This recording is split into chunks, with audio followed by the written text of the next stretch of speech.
Hi అండి. అందరూ ఎలా ఉన్నారు? మేమైతే చాలా బాగున్నాం. మీరు కూడా బాగుండాలని ఆ భగవంతుడికి మనస్ఫూర్తిగా కోరుకుంటున్నా. ఈరోజు నెయ్యి వీడియో మీతో షేర్ చేసుకుంటున్నా. మా ఇంట్లో చేసే విధానాన్ని మీతో షేర్ చేసుకుంటున్నా. మీకు నచ్చితే లైక్ చేయండి, షేర్ చేయండి, సపోర్ట్ చేయండి. మేము కొత్తగా ఛానల్ ఓపెన్ చేస్తాం కదా, మమ్మల్ని సపోర్ట్ చేయండి.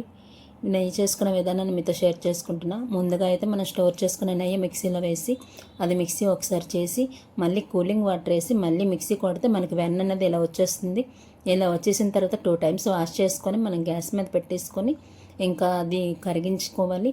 కరిగించుకున్న కొద్దిగా ఇలా కరిగినప్పుడేమో కొంచెం మెంతులు వేస్తే మంచి సువాసన వస్తుంది ఫ్రెండ్స్ మరిగిన తర్వాత. ఇలాగ నేనైతే సింపుల్గా మా ఇంట్లో నెయ్యి చేసుకుంటాను. మీకు నచ్చితే లైక్ చేయండి, కొంచెం సపోర్ట్ చేయండి. మేము కూడా కొత్తగా ఓపెన్ చేస్తాం కదా ఛానల్, మమ్మల్ని కొంచెం సపోర్ట్ చేయండి ప్లీజ్ ఫ్రెండ్స్. మీకు నచ్చితే లైక్ చేయండి. మీ ఇంట్లో నెయ్యి ఎలా చేసుకుంటారో మాకు కామెంట్ బాక్స్లో కామెంట్ చేయండి. బాయ్.